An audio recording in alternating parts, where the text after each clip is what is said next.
Hello and welcome into the Sorare Data Show. I am Andrew Laird. You can find me as Lairdinho on Sorare, joined today by PSU fans 2 to talk about the new product roadmap. Sean, it is finally here. There was so much anticipation that we crashed the internet somehow and made them 16 minutes late on the announcement.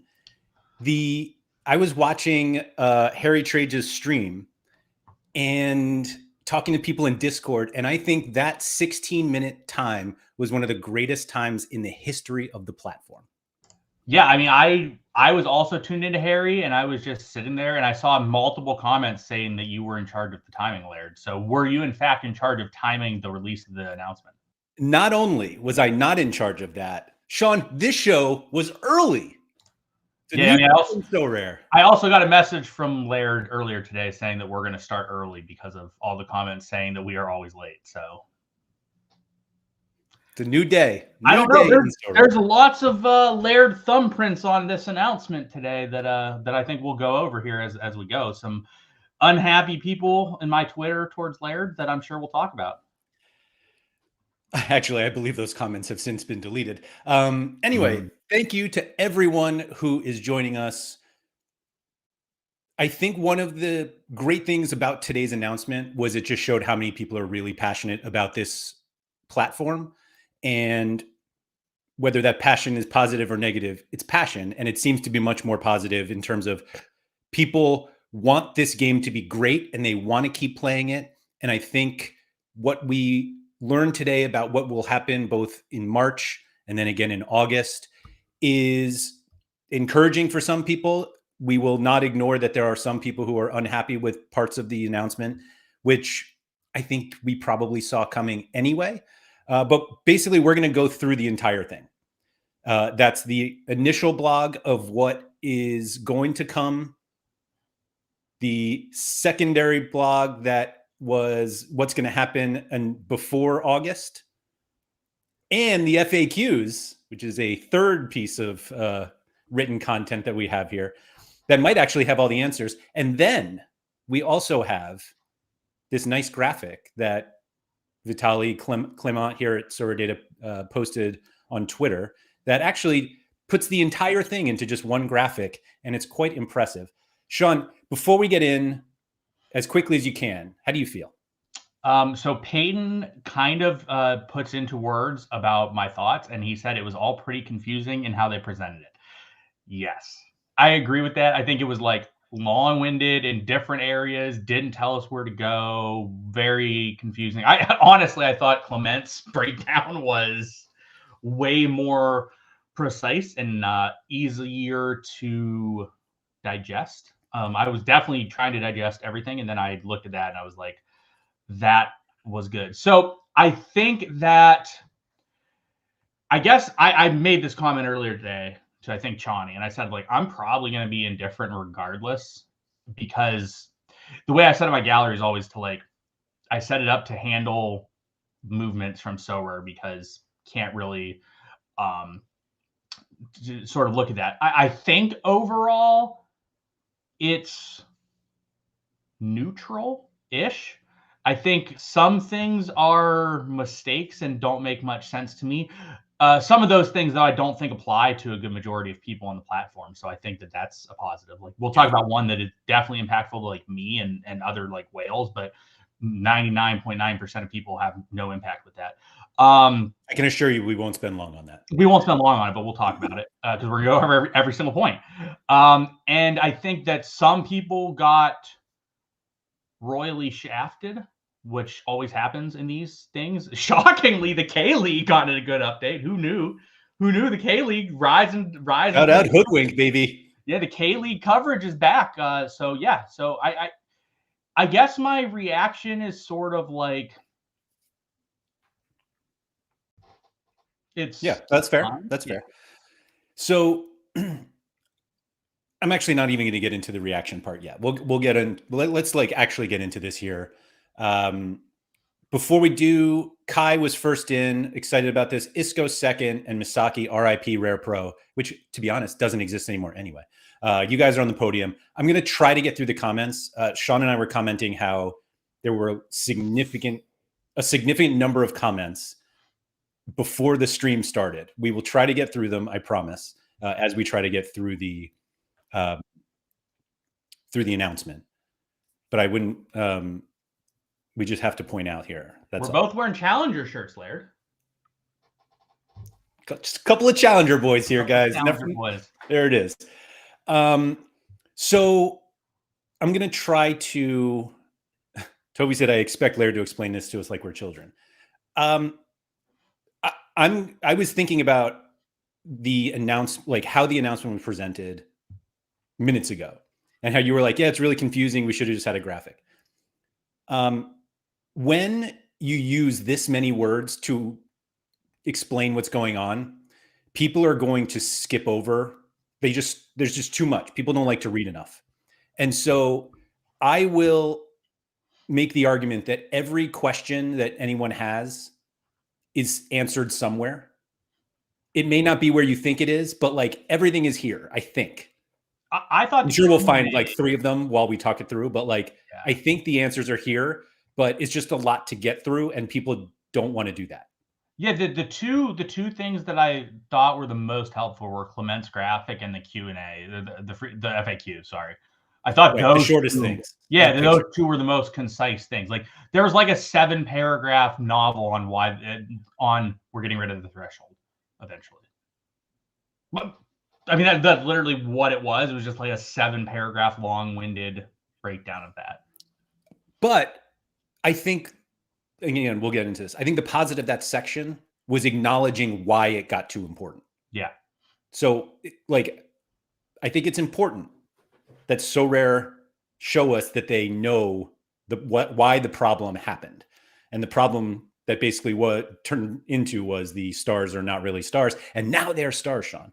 But anyway. I don't know. Carlos Gil's not at the top of the pecking order, which I was under the impression was going to happen today. So let down for sure. Yeah. So I'm going to try to slowly get through the chat, but let's just get into the announcement. I'm not going to read it all because we've all read it. Yeah. Although I literally just said we haven't all read it, but I'm not going to be the one to read it to you guys. So just please go read it. Fundamentally, we see this big change. That's the first fundamentally 7 minutes in, Mike Baston. In season, old season, use old season cards to win new season cards, use new season cards to win cash. What do you think? Yeah, so I think that makes sense. I think a lot of people are going to view this negatively and are going to think that this is bad. Obviously, to all of us with cards, which, hey, if you're here, you probably have cards. It's a worse thing for you in that situation. The thing is, though, they needed to incentivize people to buy new season cards. And I think the way that they are doing it kind of makes sense in terms of they have 2 separate competitions now. They have the classic season, which are any cards. They can be from any season. They don't have to be from new season or old. They can be from any season. And in those competitions, you can play for cards and a small podium cash, which we don't know it's small. We can assume it's small, but we don't know. Yeah, we don't know. We can assume. I wouldn't assume it either. Okay, Blair's not going to assume it. I'll assume it, but that's fair. I don't think we have anything in this announcement that would make us think it's either larger or smaller or the same. Fair. That's fair. So realistically, the classic season cards and the way that the classic season competition is going to work is basically what we currently have. Would you agree? Yes. Yes. Okay. Then they have the new season, or what they call the in-season tournament. And this is, you have to use a certain number of cards from the in-season that is going on within that region. That is whatever that season is. They have different explanations to like what the season is and like how it breaks down. But I think fundamentally, like we know what a new season card is. Correct. It's the latest one. Correct. It's the latest one. It's whatever's going out there. I think that this makes sense for the longevity of Sorare, even though it may upset some people, because they just need to force you to buy new cards, and there was not currently a good way to buy new cards. The one miss that I think was in this, which is what Laird said, we won't talk long about, uniques. You need to have 3 uniques for the in-season cards competition. That's really difficult from a unique perspective. to have 3 in-season uniques for each line that you have. It's difficult to get uniques because there's only one of them, and it's difficult to sort of make a lineup like that. So again, this is something that really won't affect 99.9% of people, so we won't talk much about it. But as someone with unique user, this is very difficult for me because I will struggle to be able to keep up with other unique users, and I will not likely be able to compete with them from a multi-lineup perspective at this level due to this. So I thought that the number of 3 for uniques, like for example, like uniques, you need 3, limited, you need 4. Limiteds cost like $5, uniques cost like $2,000. So like there being a very similar amount needed for the in-season competition in both is a bit tight to me. What's your thoughts on that as someone that doesn't play that competition? I don't care. But like literally, I don't care. But like your actual view from it, forget about you not caring, because obviously you don't care, you don't play the uniques. But I thought Scosmo just said the number should have been 1. I thought it should have been 2. I think 2 would make sense here because that's a little bit more attainable. Or I thought a 1, 2, 3, 4 method that actually Scosmo just said as well also made some sense. But because it's counting. Well, it's a pretty logical step upwards. But like I thought 2 was reasonable. I thought 2, 3, 4, 4 was reasonable. 3 feels high for uniques. Yeah. And so I get it. I think the idea that you can win uniques to then play them is a nice idea, but I don't think it really works in practice. Like we're going to have unique competitions and all, but like I don't think the new season unique like distribution, meaning the number of people can actually get these cards, will be high enough for people to play. My only question on this, Sean, do you think that there will be whales that basically hoard all of the new season uniques so nobody's competing against them for cash? There's definitely merit to it. It'll depend how good the cash is. And then it'll depend on how good the rewards are given elsewhere that you can like actually win them. Looking at what it looked like for the old season, you can only win a tier 1 unique. So like the top cards are not going to be available. So we'll have to wait and see on that. So it's definitely possible, and people are definitely going to make it more difficult for you to get uniques. Like I don't think, but also at the same time, like you're not really going to be able to. You need 3. Like you need so many to be able to compete in the lineup. Yep. For the other competitions, like I kind of tried to say this, I think it was last week, that for most people who compete in the limited and rare divisions, they generally don't compete for cash. Like they're submitting lineups, and this is outside of the threshold, which we'll get into. But most people are playing cards to win cards, and adding cash competitions really doesn't change that mindset at all, other than if you win enough of them, yeah, you can go play your new cards over here for cash. Like it's just more that you can play. Yes. Also, I just want to point this out right now because it's mentioned by Jonathan and a couple other people. It's been announced that Nicholas's stream is going to be on at 12:30. And Jonathan's like, I'm going to go over there. You guys don't have to go anywhere. We're going to watch the Nicholas stream as well and see what is being said on that, because that's obviously an important stream as well. So like during that time, we will be watching that stream as well. I didn't know we were doing that. Sweet. Well, we're going to do that. Laird's finding this out now, but we're going to do it because otherwise everyone, including me and Laird, will leave to go watch Nicholas's stream. Okay.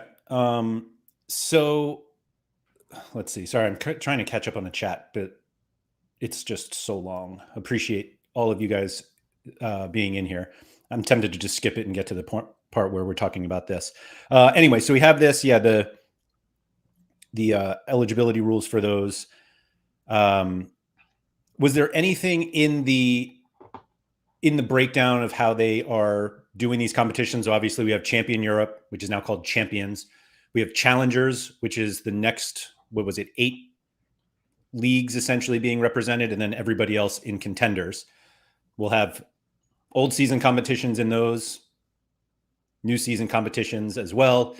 Starting in August, we'll have the Premier League, La Liga, and the Bundesliga that will all have cash competitions. Theoretically, those cards then are not being played in Champions. And do you think that people will really focus on those cash competitions? Yeah, I mean, that's where the big prizes are realistically going to be in theory, because people typically want cash. So the big breakdown here, to me, there's two things to take away that I took away from this. Premier League, La Liga, and Bundesliga are all getting their own separate division. So like having cards in those divisions is even more overpowered because you can also use them in champions as well. So like you have multiple spots to use them, and those are like the only cards you have multiple spots to be able to use stuff. So like your top end guys are in the Premier League, La Liga, and Bundesliga are incredibly more valuable because of your ability to use them. The other thing I noticed is U23 basically just got a drop kick in the nuts on this update. That was one of my takeaways. I don't understand it. I don't understand why U23 is just an old season format and not also an in-season format as well. So Peyton just asked, do these formats only apply to new season terms? As you can see here, that's the same for everything. So in August, you're going to have Premier League, La Liga, Bundesliga champions, challengers, and contender. You're going to have both in season and whatever you can't even read it here because of the coloring. But classic seasons, you can play both. So it's going to be those things, and you can multi-enter 3 times. Then you have U23. There is no. Carol said U23 will be both in August. It absolutely will not be, Carol. It is U23 Classic. There is no in-season format. So basically, U23 just like you lost a lot of value because it stayed the same. Like effectively, like you get it to be the same as what it is now, except for everything else got way better in theory than what it was. So U23 gets really heavily nerfed. Like I did not expect this announcement to basically come out where like the K League got like promoted above the U23. I think you're wrong though. I think you're wrong. I know you do. But I'm going to tell you where you're wrong. Go ahead. So obviously not being able to win cash other than podiums for U23 is a hit. Yes. However, the cards that you win there can be played, like you can win a U23 Premier League card that then can be played in the Premier League and Champions, or you can play in any of the others. Like it's still the only global competition left. Yes. However, like those cards, like the guys that are in non-Premier League, La Liga, Bundesliga that are like in the Belgian league are not going to be as valuable because in general, like they have to be better. Like they have to compete at a global AllStar or like regional level. They can't just be U23 pieces that are maybe a little bit worse than these other options that can go out there and compete. So I do understand what you're saying on U23. Let's be honest. Comparatively to everything else, Laird, did U23 take a bigger hit than a lot of other stuff? I'm more of a it didn't gain. Okay, so everything else gained and it didn't gain at all. I don't think that I guess. I think the gain is that it's still the only global competition left. Like people were upset about losing AllStar, and if you wanted to play that, you can play U23 for that. I mean, that's another issue I have. I'm not going to go fully into that. I don't like losing AllStar. To me, it's fun playing guys from all over the world, knowing I have a spot to play everything else. I think they could have changed the order of preference of like what was at the top, but I think getting rid of AllStar is bad to me. But I understand why they're doing it. Like you guys got to understand that they're paying a lot more for the Premier League license and the La Liga license and the Bundesliga license than they are the Scottish Premier League license. Literally anything else. Yeah, so like they are trying to make sure that those cards are the most valuable cards on the platform. So I do understand it. What I just don't love is just getting rid of AllStar. To me, that doesn't make much sense. I've always found AllStar to be the most fun. I could play my Carlos Gills with Tony Cruz and then with Cecina, and that to me is fun and interesting.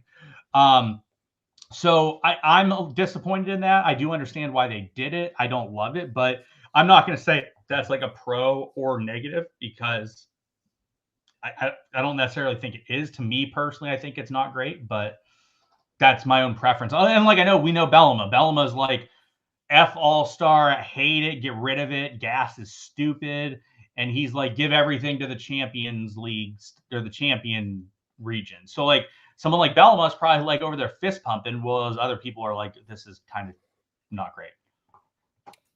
I think it's just different. I agree. That's why I'm not gonna say that's bad or good. I think it's just like different. Yeah. So we have the Pitchside Chat here. I have absolutely no idea. I think I'll be able to get the volume here so everybody can watch it basically here instead of over there. Pump our own numbers here at Sorare Data, but we got some time there. We do. It says it's starting in 10 minutes, which I'm going to believe. That's all. Also, if you guys are here, make sure you like and subscribe. It makes Laird happy. He likes to look at his videos and see lots of likes and subscribes. So I do. All right.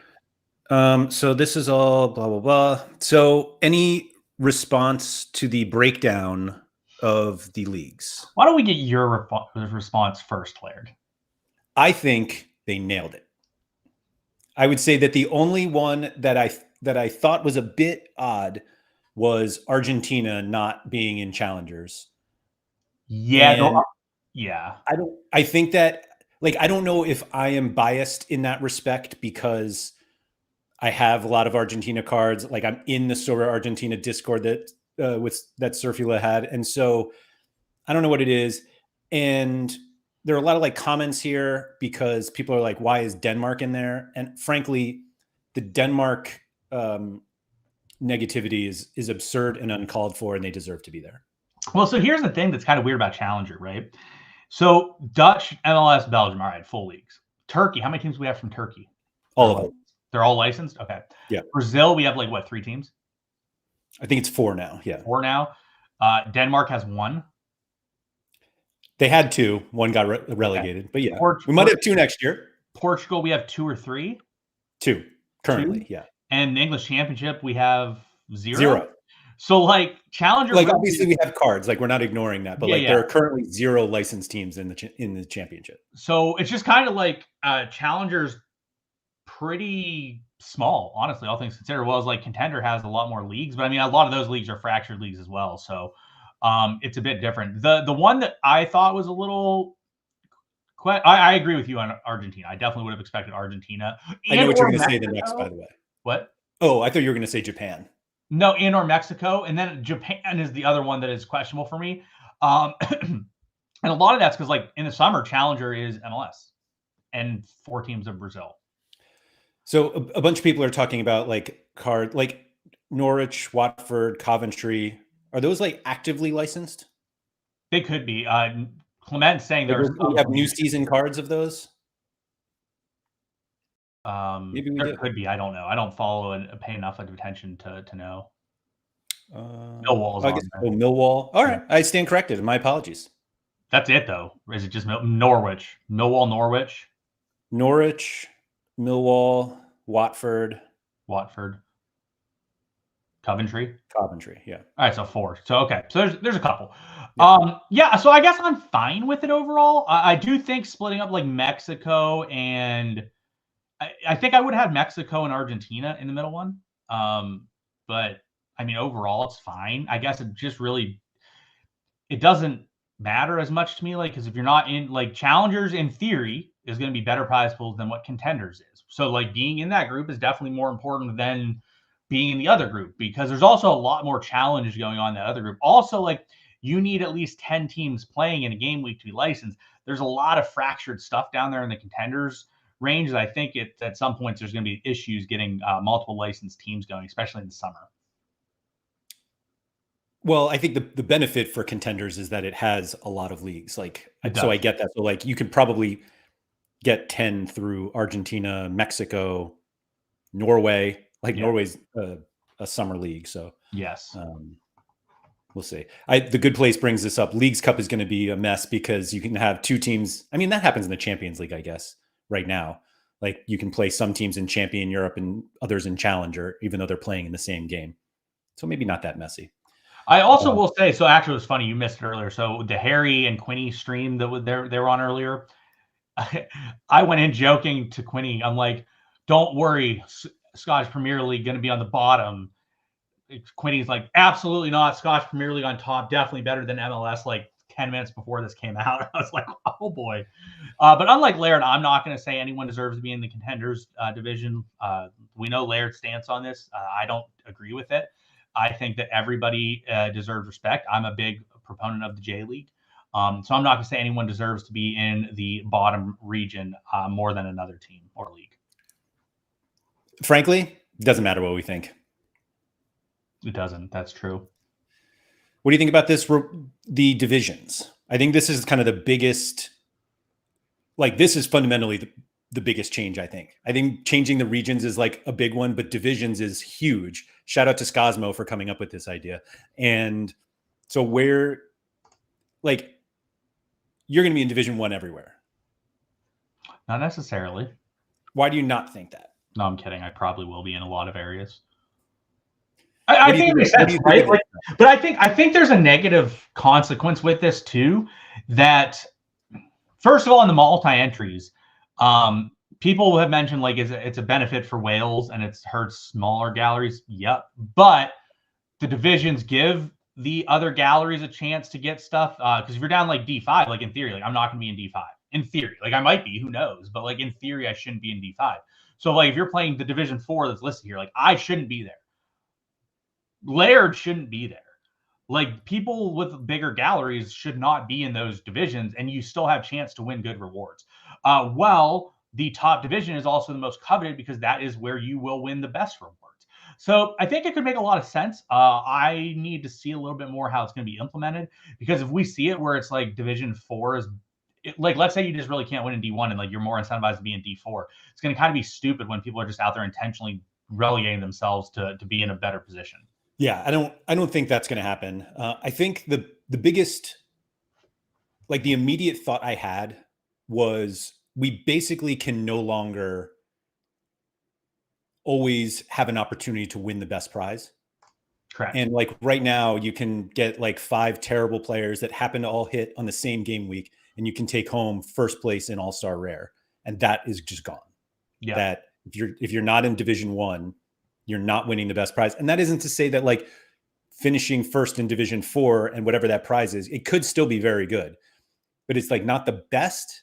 And that's where I feel like it's just weird that if you're in Division 4 and you outscore everyone, not even in just Division 4, in every division, you don't get the best prize. And I understand that that's what makes you want to compete in Division 1 and do whatever you can to get there so that you can compete for those top prizes.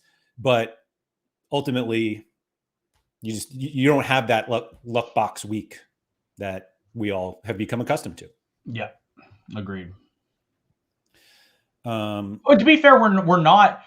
I don't think they're going to remove the jackpot element that everyone has come to love, like Bass talks about. Like I think there's going to be a lot of loot box and stuff where you can still win the top rewards type of things. Right. I mean, yes, you will have you will have a chance, but you won't be able to.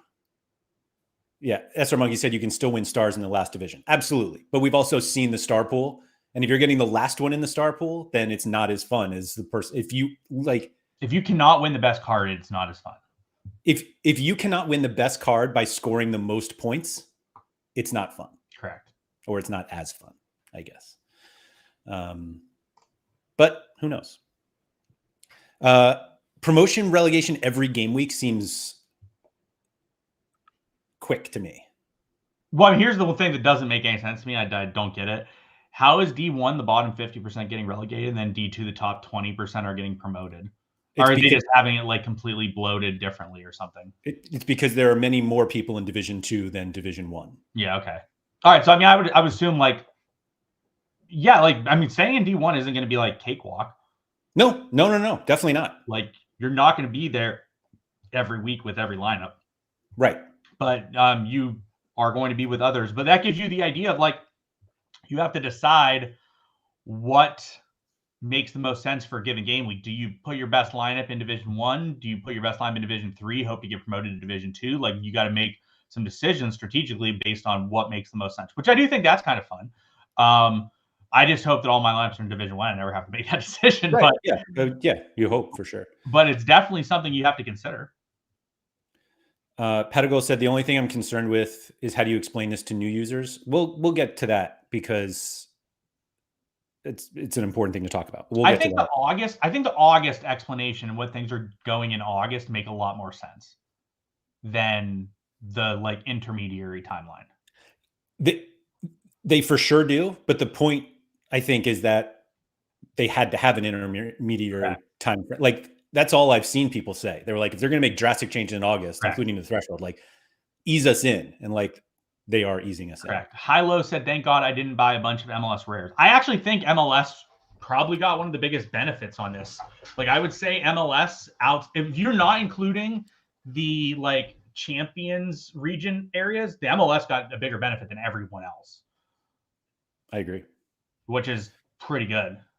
All right, I'm gonna try to do this here. Oh. Yeah, this. Oh, we got 2 minutes, Larry. Let's go through another point. Yeah, Yeah, but before we do, wow, look at all those clowns. Look at that. Can everybody?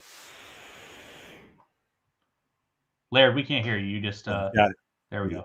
We can hear you now. I mean, I don't know if there's actual sound coming from the God, that is awful. that announcement. That is super loud for me. Oh, we didn't hear it.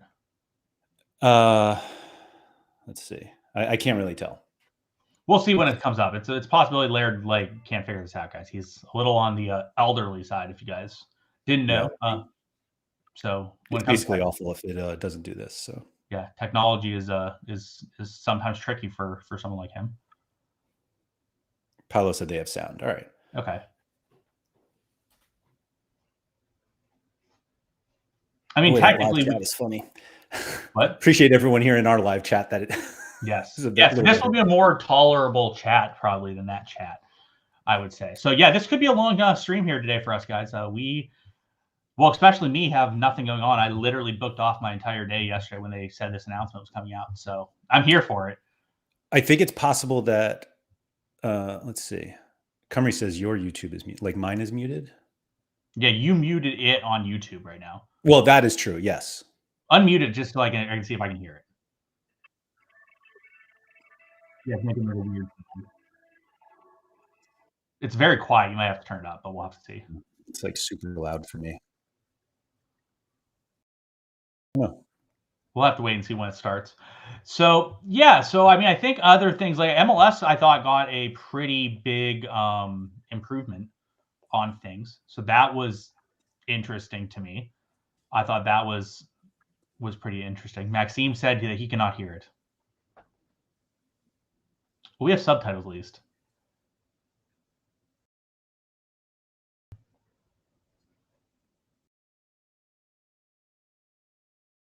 We cannot hear it, Laird.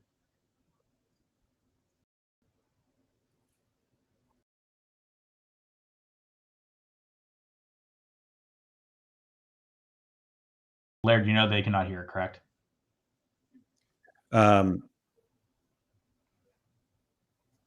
Now we're just gonna have to read. Yeah. Okay. Well, guys, if you want to listen to it, go open another stream up. We'll read it as well from the subtitles.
I'm told nobody can actually hear this.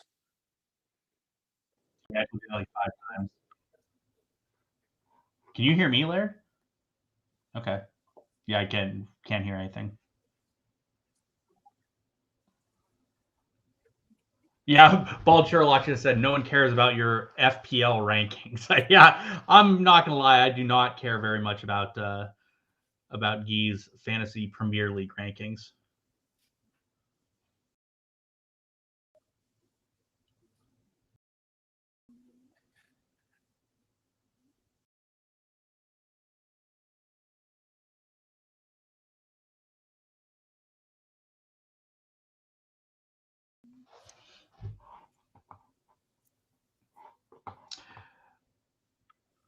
Laird, if I do this, can you hear it on my screen?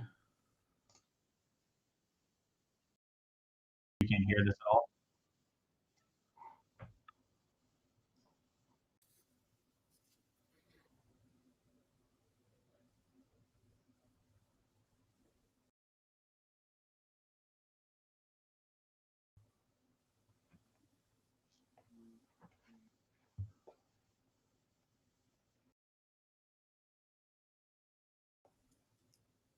It's a funny microphone. Alan just asked if you're using OBS. Maxime's not saying anything because Andrew's just sitting there reading it and not talking. I didn't want to talk over the video. No one can hear anything on the video. Recorded. Yeah, there was no way this was going to be live, I feel. There's no shot. I'm not sure what we're getting out of this video. I mean, we can go back to just reviewing stuff if you want and let other people listen, because I can't hear it through yours, and the reading is difficult because some words get cut off. And I don't want to just sit here in silence. Yeah. Yeah, we can just go back to our discussions, Laird. We tried, guys. We tried. Laird, technology has prevailed. It's not even a technology thing. Like, I'm not sure if anybody's like. I mean, let me try to share mine. Let me see if it'll work. I'm just not sure what they're going to say that makes it. I don't know. Let me see if this works.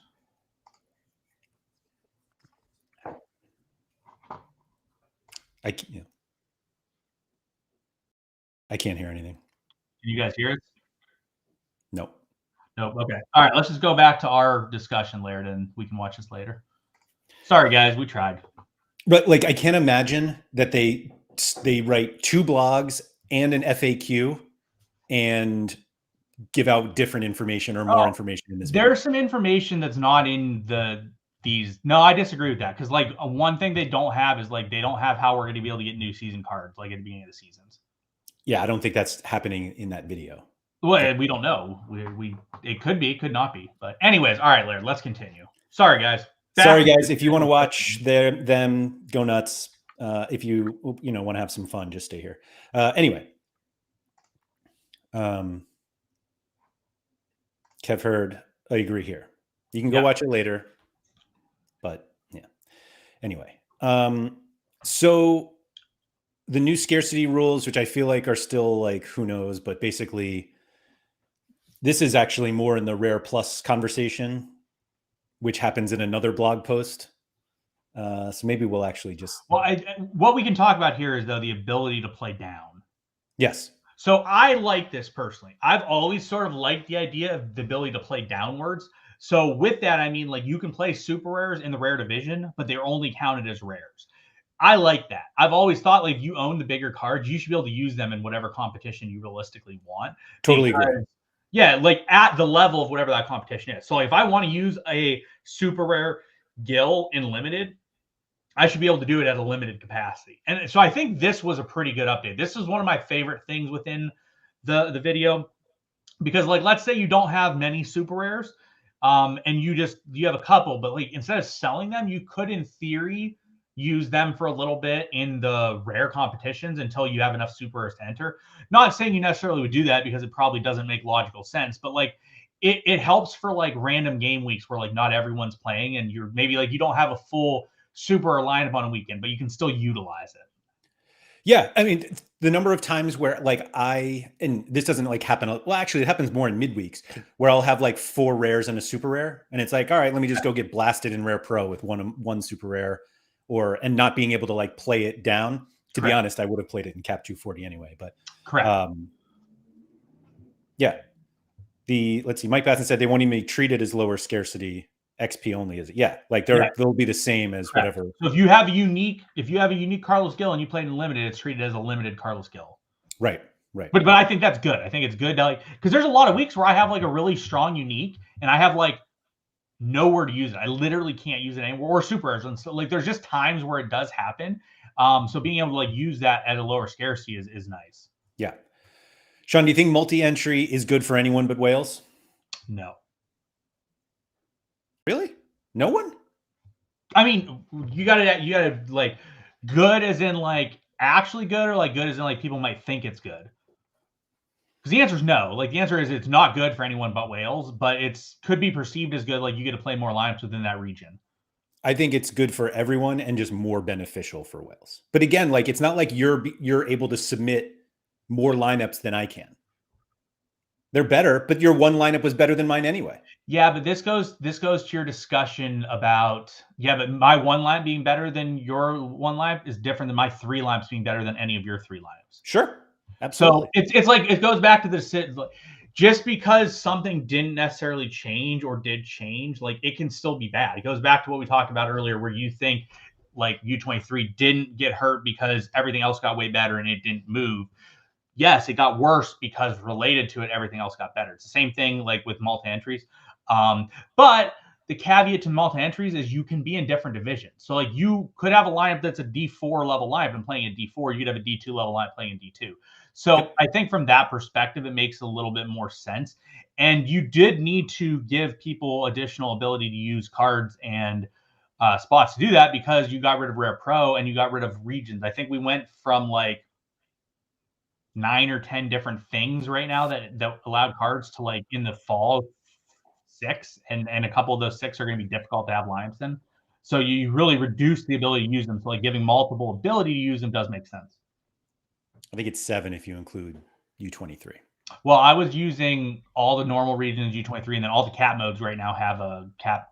Yeah, I'm saying the new one is 7. 6.5.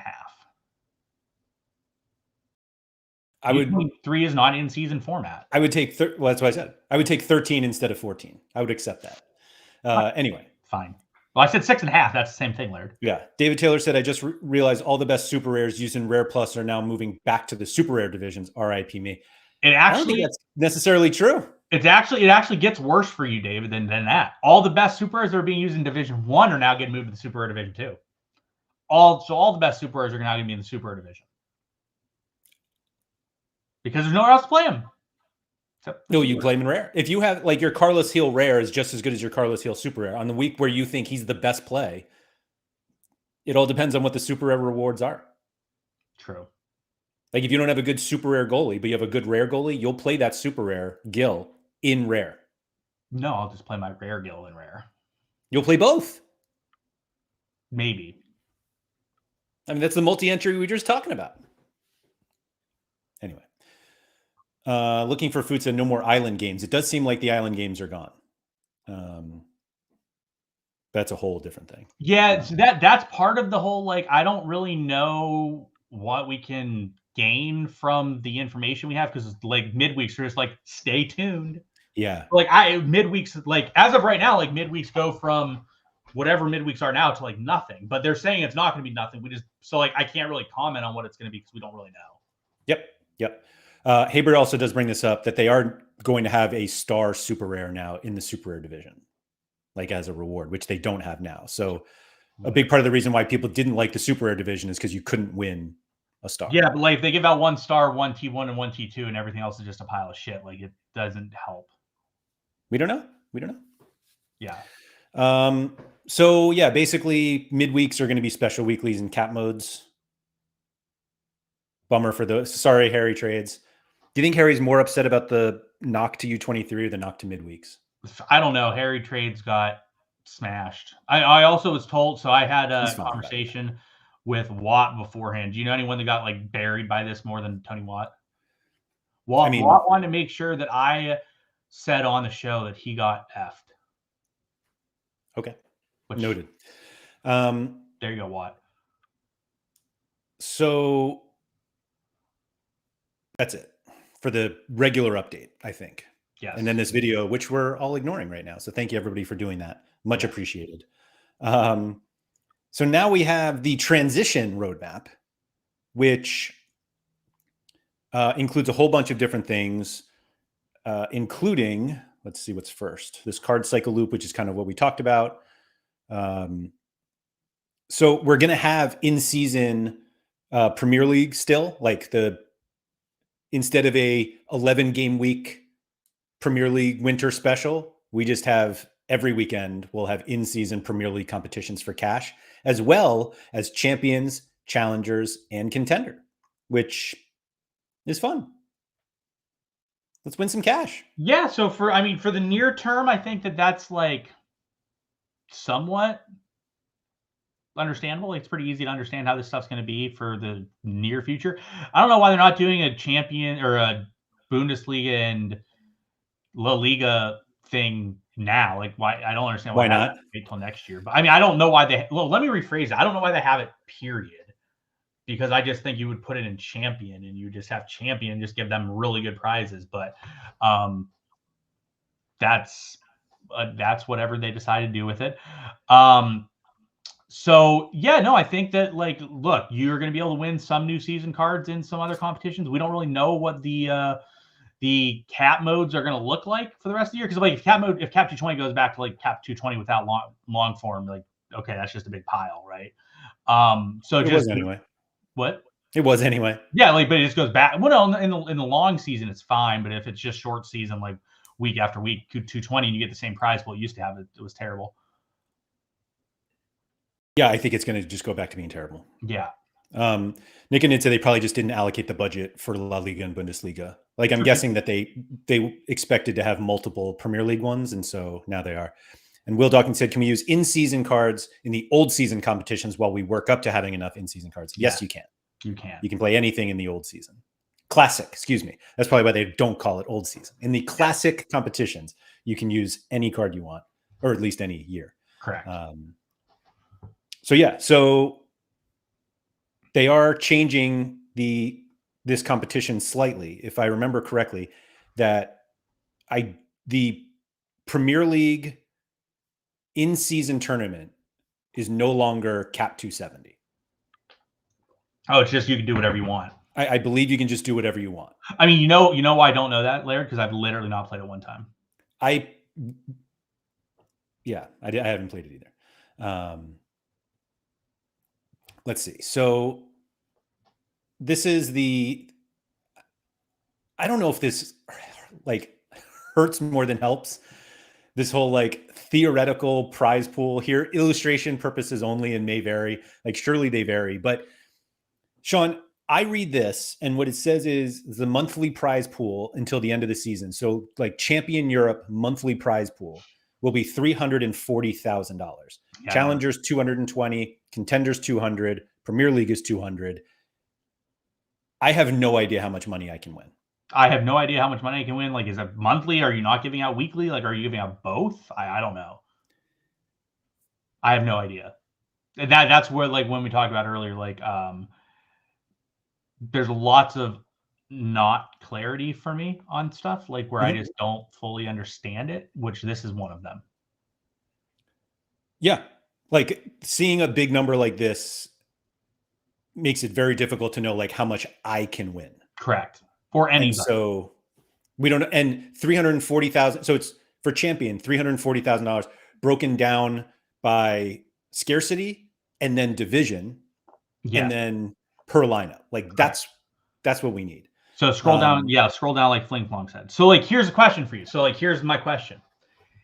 Is the champion in season weekly, are they giving out two different prize amounts? Are they giving out a weekly and a monthly prize amount? Because where's the monthly come from? The above where they were literally said monthly, Laird. Is this a monthly? No. This is how much they will give out in the month. But that's not how much they're giving out in the month when you scroll down. Because they're only giving out 70,000. This is one game week. Yeah, so 70,000. This is every game week in the month, and this is one game week in the month. but there might not be 5 game weeks in a month. That's why this is for illustration purposes only, Sean. Yeah. Okay. But okay. Yeah. Again, not clear. But they could be doing it. It is. It's very clear. No, they could be giving out a weekly reward and a monthly reward. They could be separate things. Nowhere here does it say they would have a monthly anything. Nowhere. Well, yeah, literally says above monthly. No. Yes. Monthly prize pool. Yes. Until the end of the season. And this is what they give out each month. There's been no talk about a monthly competition. Okay. Anyway, I agree, Vita. They could have fixed the math. But still. Well, yeah, the math makes no sense. But still, the 5,000 for top prize and rare for champion, like, how many places do you pay? Like, I just. Well, yeah, because I mean, like, all right, so we're looking at this, right? Based on the other graphic I think we saw, there's going to be 1 division for unique, 3 for super, 4 for rare, 5 for limited. That's just they don't know that yet either. They said it's basically dependent on how many entries they end up having. So who knows? Yeah, I mean, you probably are going to have this. This is my concern. You're going to probably have like 15 divisions within different stuff. So like, it's going to dilute stuff to some extent. See, Alan read it the same as me. I mean, if we're taking out random comments, there are plenty of people who say it's clear. Well, but yeah, like the 5,000 top prize for the rare champion for 1 week is the winner of Division 1. Like, that's what it means. But no, yeah. So division, but I don't understand that either, because like, so then unique is only getting the winner of unique gets 10 grand. So nobody else gets $1. Looks like it. That would be moronic as shit. I mean, there are surely not that many people who can compete in this with 3 new season Premier League cards. Oh, I guess it's a champion. 3 new season uniques. I mean, that's not like drastically different than the unique division now. It's drastically different. Drastically. I mean, isn't only 2 more people win money now? Sure ain't. And isn't this significantly more money?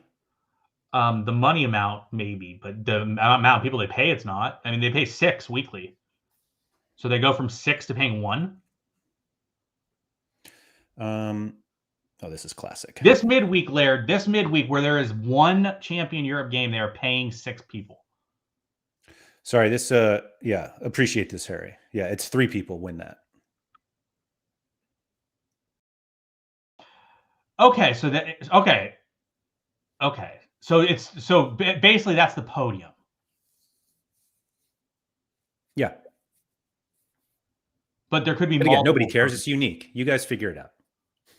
Yeah, but there could be like multiple podiums, like limited. So like $2,000 for podiums, but there's 5 divisions. That means they have like $400 per division or something. I think Division 1 gets the whatever the most is, obviously. Yeah. But so like 1,000, 500, 300, 200, 100, whatever. We don't know. It's all theoretical until March 20th. Yeah, the other graphs below, Rico Man said the graphs below are classic. I was going beyond them, and also like it's a big we don't have a clue what we're doing with limiteds. Look at the loot box for limited compared to the other ones. So like look at those, then scroll down to the limited one and read it. What am I reading? The loot box for uniques. Oh, for unique. Yeah, sorry. Stay tuned. They don't know what they're doing. Yeah, I mean, respectfully. No, I know. It's just as Vita said, the 10 of you will figure it out. Yeah. Right.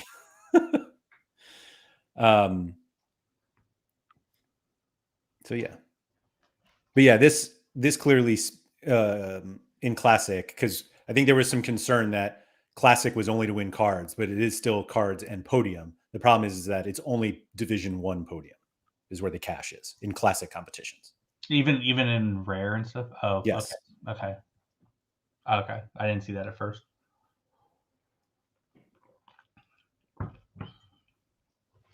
Yeah, but see, here's an issue, right? This is a big issue to me. Classic super rare competition. All the divisions put together, you're giving out 3 cards that are good, 7 that are worth a shit, and then that's not enough. No. This is just champion.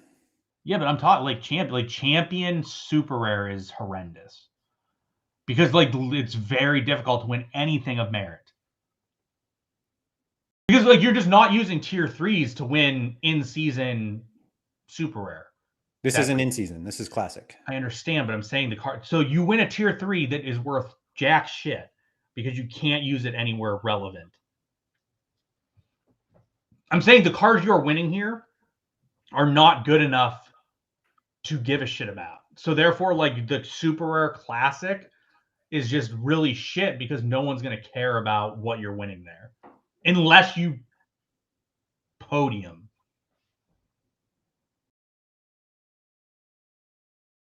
Okay. Do you not disagree? Like, are you sitting there fist pumping a tier 4 super rare?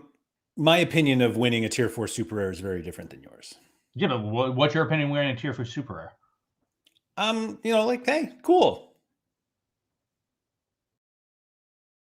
That's that's literally how I would think. I'd be like, wow, this is worth shit. Why do I have any super rares? Well, you get the loot boxes too, which can also give you another super. Okay, that's fair. That's fair. The loot boxes are different. That is helpful. But again, most loot boxes are turd boxes. Sure. Well, I mean, they can't all be good. No, but like literally there's like one card of value. Actually, there's like 0 effectively that are like realistic in-season tournaments. Yeah, Flame Flong said that is how it is now. That is exactly how it is now, and that is why no one cares about super levels and why everyone hates it. When you can't win shit at all and you're playing at a high level, it's not enjoyable. Should they be giving out more than 7 super rares of T2 or better in this competition?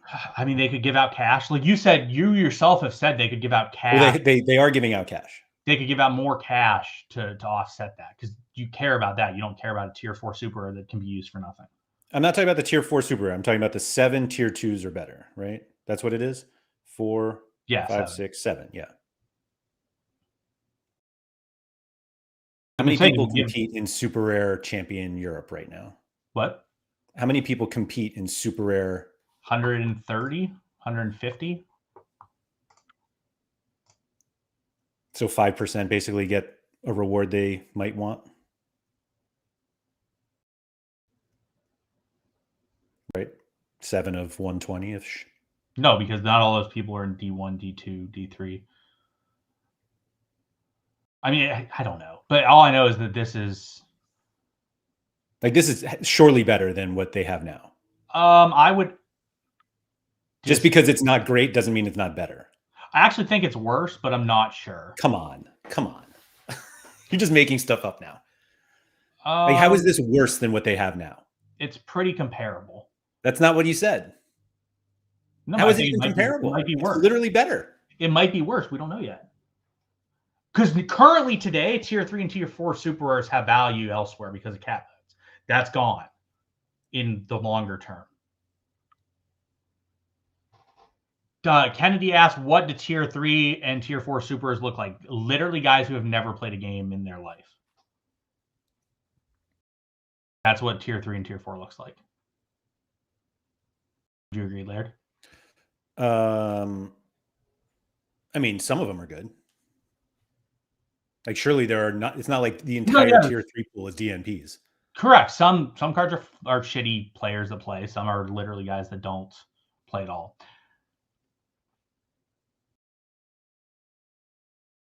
Yeah. I don't know. I don't play this anyway, but I will. Actually, I'm trying to think. You will not play this. Get the F out of here, Laird. Not champion. No. Yeah, you're not playing. Yeah, I was gonna say you're not playing champion super. No. Challenger boy over here. You already played that. I already played it? You played America tier D2. Played MLS D2, really. Which is now Challenger. So, but yeah, even better. You're right. I'm set. I mean, I love Challenger. 240 is gone. Flame Flong, tier 4s are useful now. They're not useful anymore after these changes go into effect. We don't know that. We don't special know weeklies, man. We don't know what special weeklies they're going to run. I can imagine they're minimal. we have no idea what the minimal is. Like right now, they could take all of the cash that they're giving out in midweeks, which obviously is much less than weekends, and say, this week it's 240. Go get it. Yeah. They could. Wextrue says he feels that I'm being negative for the sake of it. I'm not. I'm honestly not that negative about the announcement. We will get to the part that I'm negative about. There's one part that I'm definitely negative about. Hey, if you guys think those are exciting rewards to win in D2, I'll see you guys up there, or in Super Division. Like it's very clear. Like people will be playing Super Division if they think those are good. Patrick thinks I'm getting paid heaps by Sorare to not point out how shit everything is now. Man, I would love to be paid heaps by Sorare. He gets paid minimal, and he'll do that. Yeah, I don't get paid anything from Sorare. Anyway. So Cap 240's gone. I said to you before, I appreciate that they basically acknowledged that they made it too powerful. And so, yeah. So what do you think about this? No, go. Well, let's talk about the removal of the threshold first, or do you want to talk about this part first?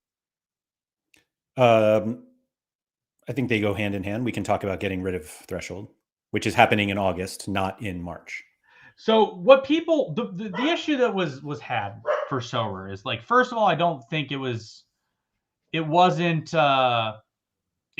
long-term sustainable for Sorare to be giving out the amount they were giving out in thresholds. For those of you who are unaware, like, in terms of every week from a cash perspective, I think they were giving out like 80% of money to people that hit thresholds and 20% to people that actually are doing good in competitions.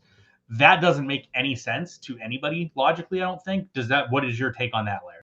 Yeah, that's all. Like the amount, I think it's a little different than how you described it, but I know you meant what you said. But like basically, if you take the total amount of money that they are paying out every week, 75% of that money is distributed to threshold winners. And I think fundamentally the fantasy sports is about beating everyone else. And so if you want to make it more competitive, then they need to make that percentage smaller. And obviously they've decided to make that percentage zero, by removing the threshold in August. And so that's what they're doing. Yeah, no, I agree with that. Like, I mean, it just didn't make logical long-term sense for them. Also, like, the scalability of it, they can never control how many thresholds they're giving out. Like, they're giving out as many thresholds as are hit in a game week. That could be like $100,000 or $1 billion. Like, they really can't do it. Right. So Dujay asked, why remove cap modes? Because I don't think they have any purpose without the threshold happening. Well, they have a purpose of giving the tier 3 to 5 cards some utility. I think I'm going to guess that most special weeklies are cap modes. I would agree. And that's what I was going to say. I think the cap modes and the weeklies, the specials, are going to be like cap modes, but I think they might be better prize pools than what we see now. Whereas, like, instead of there being cap to 2270, 240, there's going to be like one cap mode, and the prizes are actually going to be pretty good for that game week. Yeah. Yeah. I think it's as simple as that. And I feel like there was a lot of content going around about how they can't just like drop the threshold, and that they should try to like raise the threshold itself, or do something that it's kind of like eases out. And that's basically what this select your target game is, which I think is it's a try hard, and it's like a 2 try hard, that I think that because it's going, like, we know this is only going until August. I feel like they could have just done this plan without making you select the target. Like, significantly fewer people are going to win. And obviously they're going to win a lot less, because if you take like the lower target and you hit it, you're getting much less than you were already. Yeah. But I feel like obviously it saves them significantly more money. But from somebody who has no idea what their financial situation is, if they just made these levels and just say like, hey, if you score this, you will win this, instead of making you potentially just get 0, I think it would have been an easier sell. Here's a take for you, by the way. Jimmer, I hope he's listening. Love Jimmer.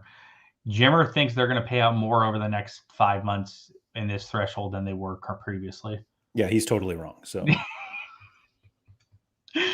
oh man, poor Jim. No, Jim wants to bet money on it. I would like to, but I don't really know how to do it while like being able to figure it out effectively each week. So Yeah. I was like, well, that doesn't make sense. Yeah. So Peyton says this is not enough runway for a threshold being removed. I mean, 6 months is a long six time. months is a long time. I've in the past been like, wow, Sober, that's kind of way too short. Because like in the past, they've been like, all right, guys, 2 weeks from now, this is going to be gone. Six Right. Yeah. months is a long ass time. So I think that's fine. Yeah. This question from KB97 said, if I pick 340, meaning that's the target to score, and you score 400, which is like the next target you could, you get the target that you picked. So yes, you'll get $8 in a limited threshold instead of 25 because you hit your target. And if you pick 390 and you hit 389, you get $0. Correct. So what's going to happen is people are going to shoot for the stars and try for the top level. The top level is probably going to be very difficult to hit. It's funny you say that. I think it's actually the total opposite. I think everybody just is like, oh, I'll just take my. They might. You just think everyone's going to take their $15 and call it a day? Yeah, like that middle one is a weird one because who's going to pick that? I think the middle one is the one I would pick most frequently. Because I agree with you that you would do that more often. Yeah, I think I probably would too. I think that's probably the best ROI for me, would be the middle one. That's something I need to do later tonight, was go through. I need to figure out my uniques and figure out how frequently I would ever hit 525 and how frequently I'd hit 455 to sort of decide which one I want to do. Middle seems like the best ROI for people with decent sized galleries, would be my guess. Yep. Because the top one is really, really difficult to hit, and the low one is definitely achievable. But like, so it's all a math equation, guys. You can go back through your stuff and sort of figure it out. But like, so for the rare, if I hit the rare once out of every 5 times, if I hit 340 one out of every 5 times, I hit 270, I'm better off picking the 340 threshold, because mathematically it says I will have a better ROI doing that.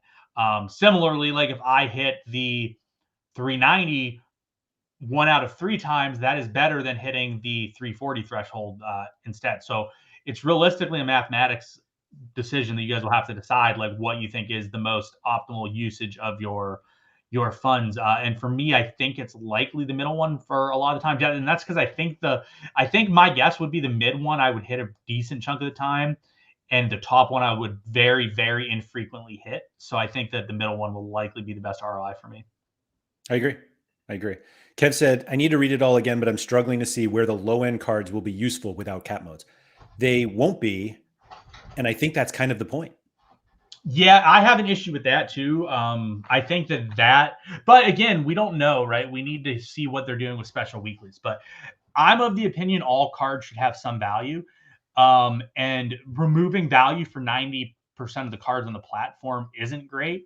So, I'm going to wait and see like what they do with cap modes from a special weekly perspective, because maybe the weekly specials are really, really good and they do a cap mode every single game week where it's incentivizing to have some not as good of cards. Or maybe they do shit healers like Bruzel just said, and they do like something like that where it's like worse players and you get good cards. So I have concerns as of now, but I'm going to wait and see approach once stuff gets more announced. Mm-hmm. And Jonathan said special weeklies are only midweek. No, they're going to have special weeklies on the weekend too, I believe. I don't think so. No, only on the midweeks. Okay, then it's probably really terrible. I think it's probably really bad that they did it this way. But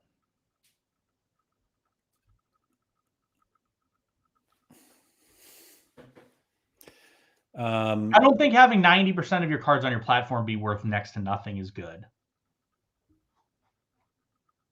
No, I don't disagree with that, but I also think that they are way overvalued right now.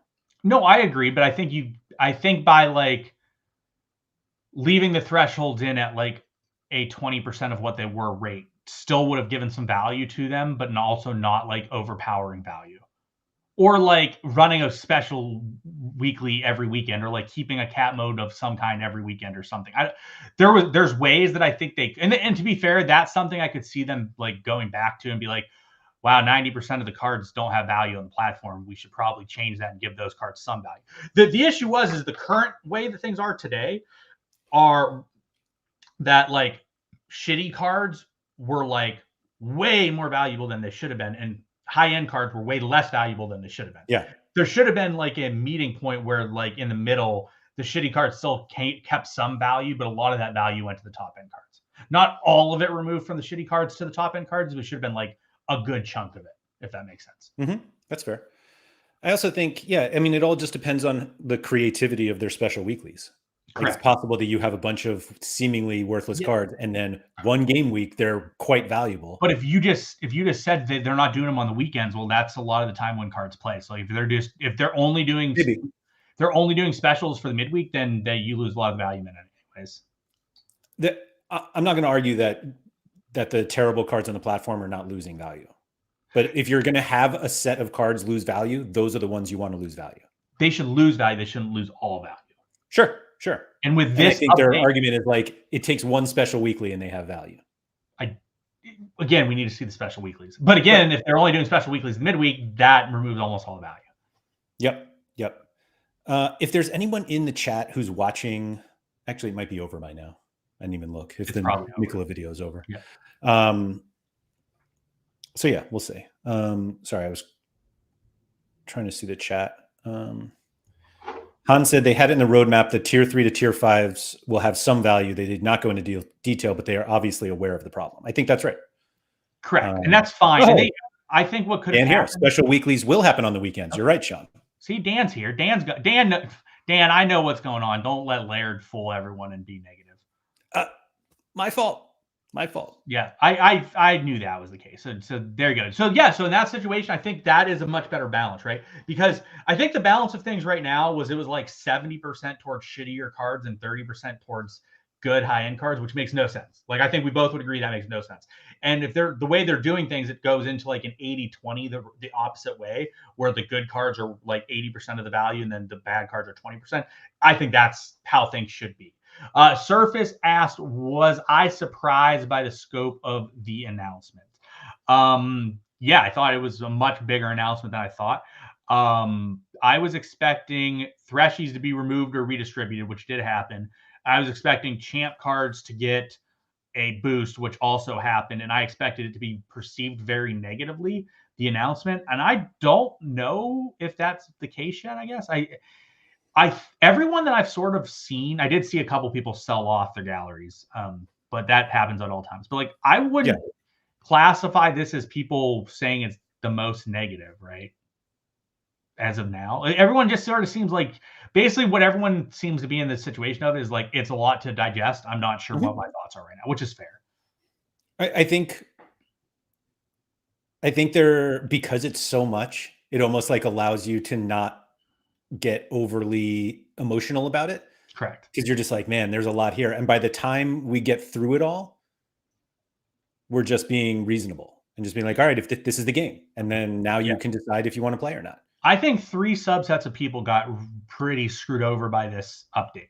The first one, and you're going to agree with this one, threshold grinders. They got told to pound salt. But that's not the customer that Sorare cares about. Like, that's the customer Sorare is like, all right, bye. Like, we don't want you to leech off our platform. You're not investing and spending more money. Like, we don't care that you're there. I think that people that prioritize Rare Pro without the ability to get up to Super Rare Division, I think they got punished pretty hard with this update, which we'll talk about in a little bit.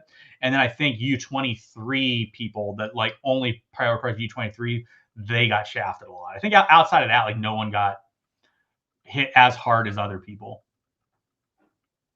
Why do you say that the people that prioritize Rare Pro have no ability to move up? No, I said the people that prioritize Rare Pro without having the ability to move up. Like, people that played Rare Pro with like 2 super rares in a region and they only had a couple super rares and they really don't have the allotment to go up to the Super Rare Division.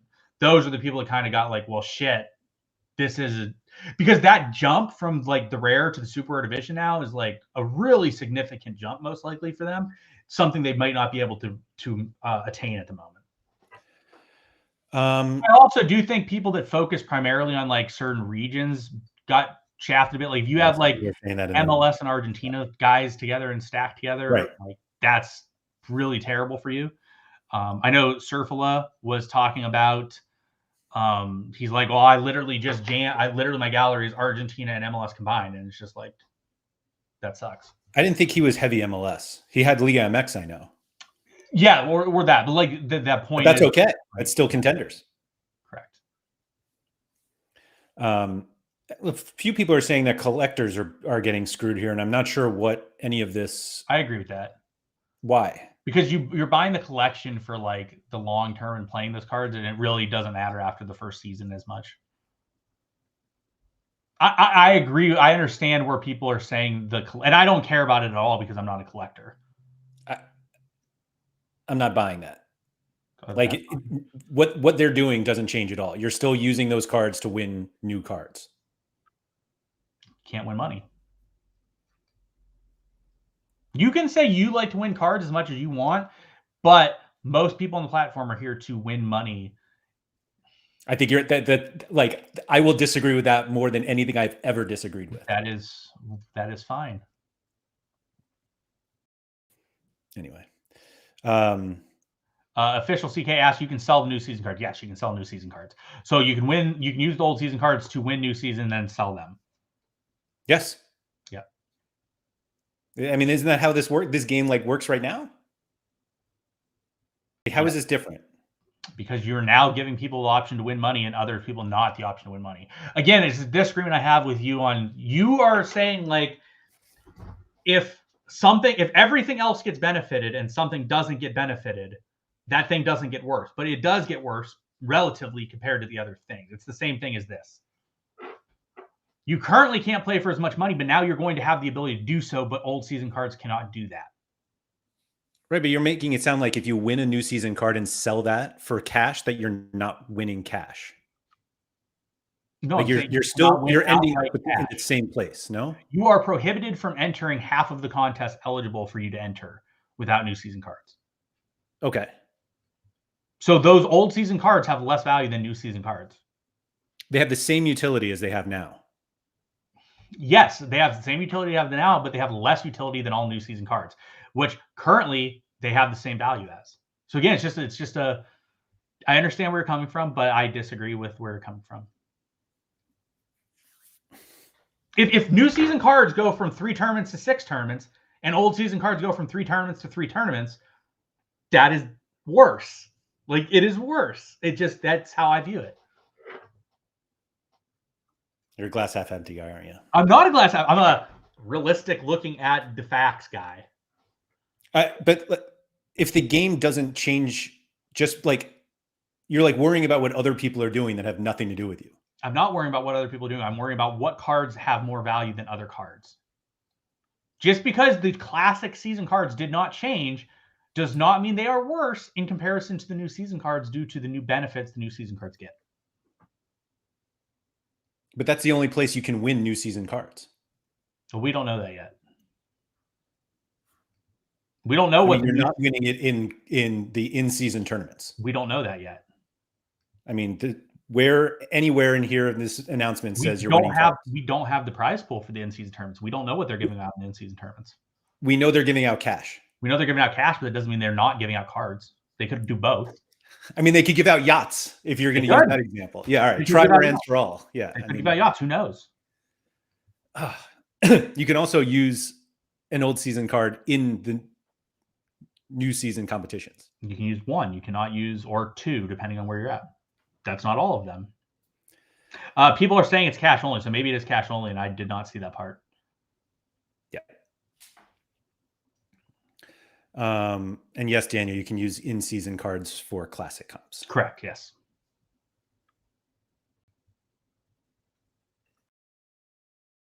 This is probably not helping meet my argument in your eyes, but this is how I think. Not gaining utility isn't the same as losing utility. Yeah, I mean, again, we're not going to agree. I mean, when you go, it's just there's no point. Okay. Where's the trip and be like, I'll just agree that I'm right and you're wrong, whatever Trip and B says. So, legends are dead. Legends are dead. I mean, literally more than figuratively. I get screwed by that, but like, you know me, I've literally said since day one the legends were the dumbest thing on the platform history. Mm-hmm. Nothing was more stupid than the legends on the platform history, and I was someone who bought them because of how it was worked. And I still think they're moronic. I don't understand why they ever came onto the platform. I don't understand anything about the idea behind Legends to this day. So like Legends, like getting pounded and told to go F, like, and as the person who gets impacted more than most, like, fine. That was, I'd never understood them to begin with. Not that I didn't understand them. I literally think they were stupid, and the way they were implemented was asinine. There will be some special weekly, Sean. Well, Don't worry. whatever. Don't worry. Let's see. There's the tier 3 and tier 5s will still be great. They're going to redistribute. I'm just going to, oh yeah, K-League is K-League back, baby. Let's go, baby. The K-League to the moon. I mean, that's good. I'm glad. Look, I'm glad. This is great news. This is good news. The experience for everybody was poor with what was happening with the K-League. I'm very happy that people that bought in the K-League are getting their coverage back, and I'm glad they're able to use their cards properly. And as someone who has avoided the K-League as much as he can over the years, I still am happy for people that are heavily in the K-League. Yeah. So there's that. All right, let's the FAQs, which I think they are updating live throughout the day. Shout out to Dan, by the way, who is putting in the work today. Dan's crushing. Go Dan. So let's just go through this quickly. Why was the current model not sustainable? That's kind of boring. We've talked about that for 6 months now. So the big issue that needs to be addressed, which we do not have a clear answer on yet, is new season cards become old season cards on day 1 of the next season. But we don't have cards for the new season at that time. And we have no answer on that, which I didn't expect one, but that's like the elephant in the room that they need to address. That if you are going to have cash competitions that require new season cards, how do we get the new season cards when we want them? And it's the biggest question. It's the biggest elephant in the room that it just hasn't been answered today. If anyone listened to Dan, is Dan still here? Dan, did you guys answer this on your video that we haven't been able to watch?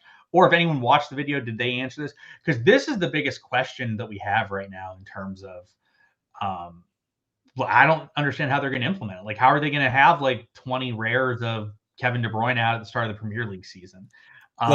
So I think what you just touched on is the actual point, as opposed to what everyone else is thinking. Because everyone's like, oh, they don't have like the pictures until like a month after, blah, blah. But it's like, it doesn't even matter. They cannot require 3 new season cards on day 1 and mint like 3 rares of every player. Like, so many more new season cards have to be available right away. Correct. And just from a practicality standpoint, you can't auction that many cards in a week. Like you just can't do it. So are we going to now see instant buys for rares and super rares like before the season starts? Correct. Or like, what are we going to do? Because you can't. Well, there's no other way to do it. Mark brings up a good point too. Like, what about a guy that like literally has the shits on the day of photos and you just don't get them for the first half of the year? Like, what am I supposed to do about that player that just doesn't have cards for like the entirety of the season? Lataro said there were no questions answered. Okay, so hopefully we will get more info on that as soon as we can. There was someone said pre-mint as well, which maybe I don't know. The issue is like how's it going to work at the super rare and unique level? Like the super is like Mbappe Super. I know they don't have PSG right now, but Mbappe Super comes out and like you need new season cards, so like people are going to want the Mbappe Super. Well, how do you sell them? Like how do they go out?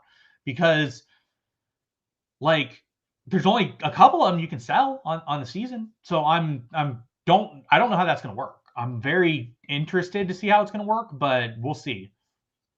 So this pre-mint idea is the most logical one I've heard. Yes. That you basically buy a blank card, and kind of like when when the new season cards came out, but before 3D, you got like basically your 2-dimensional card. So I think you could almost buy like a Rivals type blank card and then when they finally mint the cards, like it's replaced by your actual card. That's how I think it should work. That's not the problem though. Like we need to stop focusing on that part. That part's the easy part of like, hey, Sean, buy this blank JPEG, but we know that it's an Mbappe new season card. And in a month or two, when we get the pictures and all that, like we'll just change that to a new season card. True. What we need to address is how can you sell all of those cards right away? Like SR Monkey said, I suspect they'll get new season cards out for the start of the season and there'll be mass auctions early, then slowing at the season. It's too many auctions.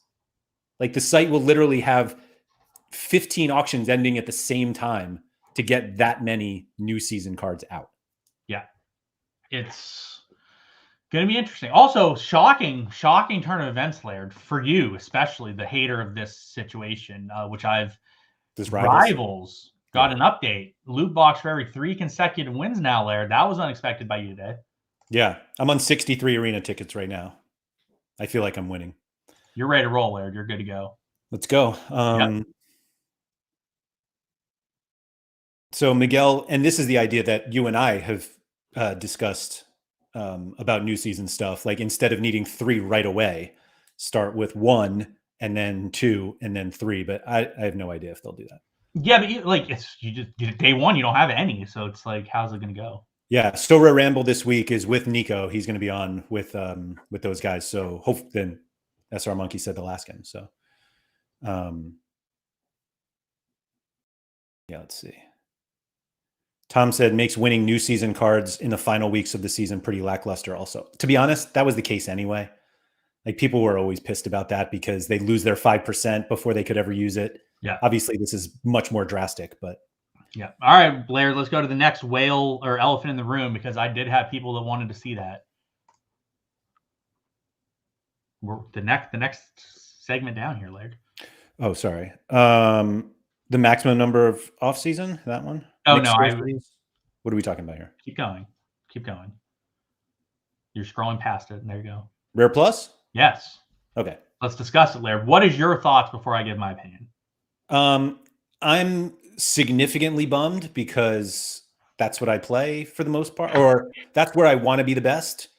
And I don't feel like my super rares can compete in the super rare division. I could be wrong, but the idea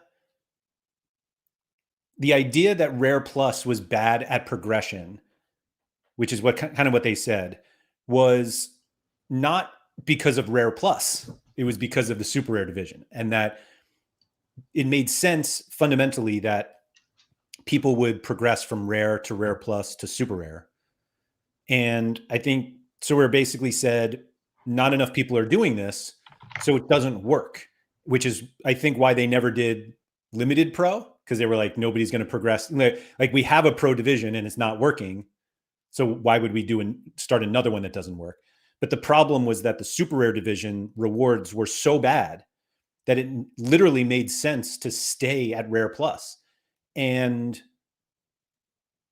I think the hope, because that's all we really have, is that the super rare division rewards become better, because all of these people that bought super rares to play Rare Plus are going to be either selling them or playing them without a bonus in rare. And that sucks too, because you could just sell that super rare and buy the rare for a quarter of the price and get the same score. Yeah, literally Watts talking to me right now about it and not understanding it. But yeah, so like I think this one is horrendous. As everyone knows, I'm a huge proponent of Rare Plus. It makes no sense to discontinue it. The reasoning behind it was a tool for progression and people were not progressing past it. This was a very much a we do not understand our platform and issues equation.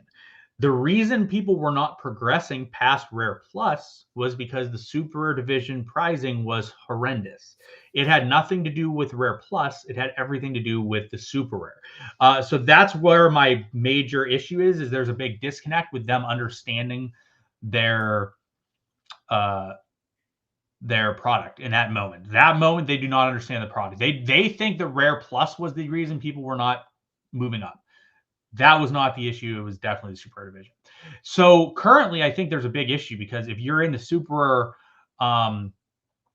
supers, and you have like a few super rares because you're playing the Rare Plus, there's no real way for you to get up to the super rare level. And like Laird said, like if you have a super rare that's worth 0.2 ETH and you could buy the rare worth 0.04 and get the same value in the rare competition, why would you own a super rare at all?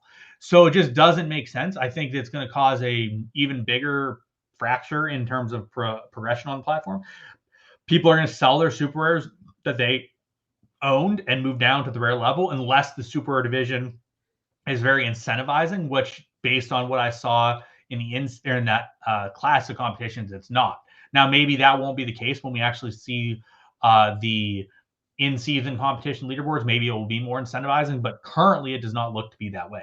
So I think getting rid of Rare Plus was a horrific decision. I don't understand it. I understand their logic behind it. I just think their logic behind it is based off of inaccurate information that they just couldn't get under. Sadly, Do you think that the best outcome is that the super rare division prizes are good enough that people will progress? yeah, that is the best outcome. If super rare contests are good enough that people are like, I have to play the super rare contest instead of the rare contest, I think that will be incentivizing. I have a lot of doubts that that's going to be able to happen, especially because you can play so many rare contests now, right? Like you can run six different lineups in a rare contest that you don't necessarily need to go up to the next level because you can run 6 times. So that would definitely be if they can make that happen, it will be worthwhile. But we're at 3 years of them showing that the super rare division is not going to be properly rewarded. So I'm hoping that this makes that the case. I will disagree a little bit with that because there's no way it's been 3 years, because there was a significant time Well, yes. of me being on the platform where people were like, super rares seem pretty undervalued right now. And it's like, So I was looking this up yesterday, Laird. This is how dejected I was. I was looking stuff up because I won a Benjamin Sesko the other day, and I was like, I wonder what my prizes in my cards used to be. So I won a Benjamin Sesko rare, Laird. How much do you think I sold it to? Or how much do you yesterday, think I sold it for? Like 2 years ago half an ETH in ETH. I won a tier 0 super rare in that window. I could not get a half an ETH for. Yeah. I was like, how did this happen? Remember my Gilharem super rare that I won? Not the defender, the 35-year-old goalie from Russia. Who? Gilharem. Oh, yeah. Yeah, We remember love that? him, yeah. So I was sitting there, I was like, how in the world did I win a Benjamin Sesko rare and get an ETH for it? And in the same like window of time, I got a tier 0 super rare I couldn't get a half an ETH for. I was like, that was wild to me. Yeah. I'm trying to go back here. So Karupti says, how do people even progress from rare to super rare in the new format? You And don't. why would they even? So the way, like in practice, the way you do it is your second entry in a rare competition includes the super rares that you have bought. And you buy super rares from either winning rewards and selling them, or buying new season cards, winning cash, and then eventually buying super rares. I do believe, I want to double check. I don't know if it's actually, and I don't know if Dan is still here. And I might have made it up. Maybe it's a special weekly thing. For some reason, I thought that in some competitions, you will be able to win the scarcity up. And not everybody's going to. It's in the loot boxes. It's in the loot boxes. Is that what it is? Yeah, read the loot boxes. But again, like you're not getting impactful ones. Right, but you can be winning. Well, that's fair. Yeah, you're not winning. You're not winning impactful super rares. Right. So it's like, but I don't think you should. I don't think you should be able to win impactful super rares with rares. Well, yeah, when you can barely win impactful super rares with super rares. Well, but no, just back to the point. The question that was asked. You realistically don't. The only way you progress now past rare, I think, is if you just decide that the value of super rare is good enough and you bite the bullet and just jump straight to super rare. That's realistically the progression now. Sean, that was always the progression way. No, the progression was if you bought good supers, you could use them in Rare Pro on your way up. But again, you're like, fundamentally, you are still always buying super rares. Well, Like yeah, buying was always the path. It was just a matter of what you won to sell to get there. That does not change. No, yeah, but now like the idea of going there is just sort of like you have to really jump off and buy stuff instead of like slowly buy stuff. I mean, if you slowly bought stuff, you were still not all that competitive in Rare Plus anyway, with one super rare. No, or but I mean, two that weren't that good. Like no, you're still able to play them. You could buy like at this point, you could buy a good super for like under half an ETH. Now you can, yeah. Yeah. Go play. I don't. Yeah, I think that they are better. Like getting rid of Rare Plus provides them the path to what they want, and that's for people to jump scarcities without this artificial step in the middle that still didn't actually help you win super rares. And so now you're just making the jump, but it all comes back to the super rare division having better rewards. Like that's it.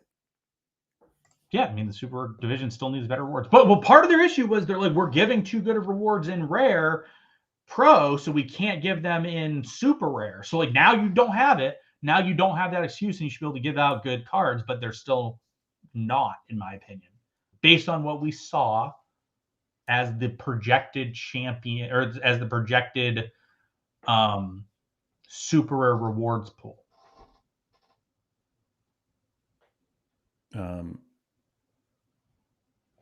Yeah, as I said, super rares had to give out super rares had to give out over two scarcities over so many competitions.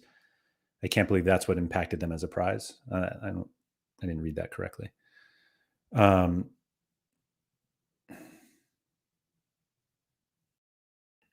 This is kind of interesting. Rare Pro with medium super rare was playable, but playing super rare only, they are not good enough. I'd actually think it's the opposite. I think it's the opposite. Yeah, the best super rares were actually in Rare Plus. They were not in the super rare division, but now they are. Let's see. Yeah, compete in D1 rare, Division 1 rare to win super rares. But again, it's not super rares that, well, maybe depends what people do with them, I guess. No, I mean, they're just not. I mean, a tier 3 super is just not impactful.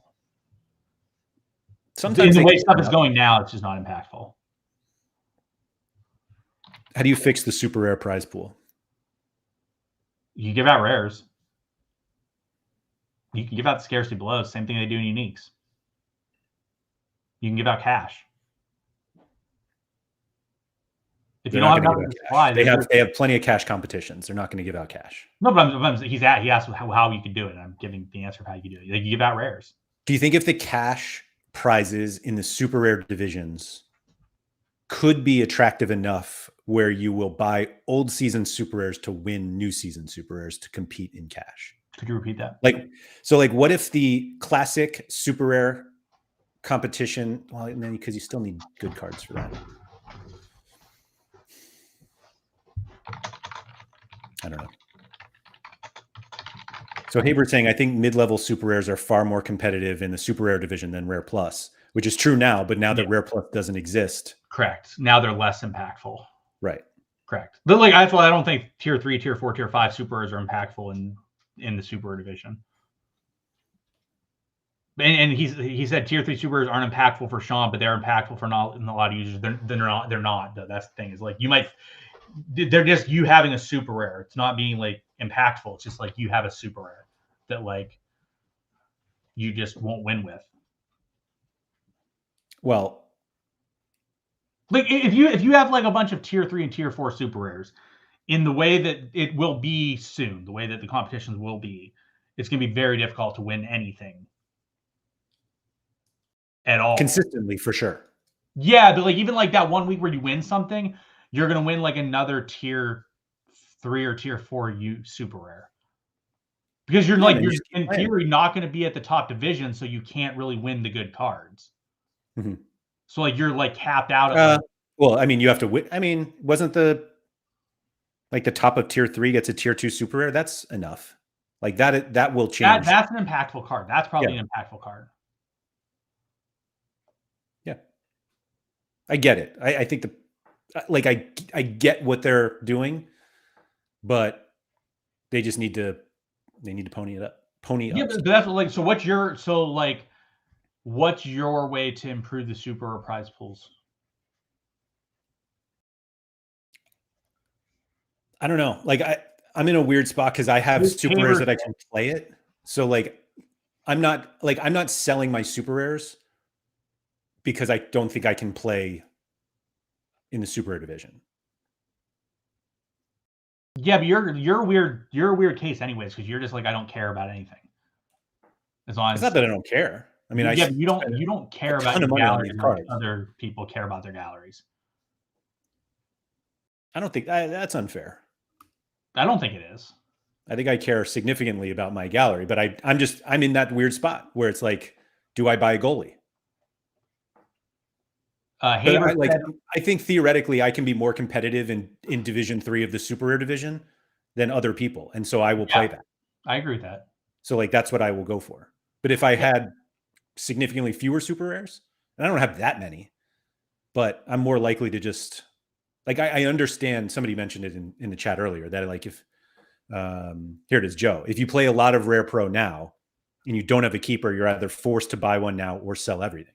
And to be honest, the super rare goalkeeper required in Cap 240, which obviously is gone now, but I would argue that a lot of people who like goalie is the one that is the most expensive and is also the one that matters the least, that you could go play the super rare division with your Cap 240 goalie and like continue.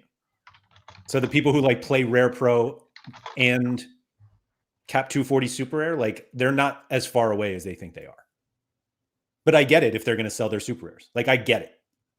And I think people will do that for sure. Yeah. Haber said Rafa from Benfica was rewarded as a tier 3 super rare 3 times this weekend. That's absurd if he got rewarded 3 times as a tier 3 super rare. And he doesn't think I look at the tier 3 prize pool. I do look at the tier 3 prize pool. That's how I know it's not very good as a whole. You're gonna have cards that are good. Like there's not gonna be like you're gonna have both like both sides of the spectrum in tier. Yeah, like but like some of the cards are gonna be like, okay, this guy has never played a game in his entire life. Okay, well, how is that card that has never played a single game in his entire life going to be impactful for me? And the answer is it's not. For you, for sure. Well, yes, for anybody. But you have an opportunity to get a card that's very useful. Correct. So, yeah, I think that there is some. Yeah, look. Every card can turn valuable down the road. Like it can become a valuable card. That's what scouting is. Like you buy a card that's a tier 3 or tier 4 that becomes a tier 1 level card, and then all of a sudden, boom, you're competing. So like there's ways to do it. I agree with this with Tommy that they need to sort the DNP issue, like rewards. They really need to fix that now. Good luck. Good luck. I mean, I don't disagree. The rewards and the way stuff go, it's gonna be tricky. So Rude here said, "Where am I going to play my Steve Clark? Is that Mateus? Is that his name? Click and Jordan Morris super rares. They had a purpose before. They are virtually useless moving forward, which I'll disagree with. But you have the hardest part. You got the goalie and the forward. They're not difficult. You just have to move up, or you sell them. Like those are your 2 options. You move up to the super division, or you sell them. And unfortunately, that's just kind of shit. Because, yeah, like I think that people that really got hurt by that. I was gonna say, and you can play them in rare while you work your way up. But like that's kind of dumb. Like I understand that you can do it. The other option is not playing them at all. No, the other option is sell them and get more and buy the rare of that card for less. The being able to play downwards in scarcity is good for like random occasions where like you want to play down scarcity for 1 week. It's not good for like I'm gonna run this super rare and rare for the entirety of the life of this card. Nobody's saying that. But if you did it for 3 months, I think it's fine. Like people are not just buying 5 super rares or 3 super rares in a week. Like that's not how it works. Yeah. Chase said, "Will there be U23 rare and rare plus within Division?" Well, there's certainly not any rare plus. Will there still be U23 within the divisions? U23 Classic. Yes, there's no in season. There's just Classic. Yeah.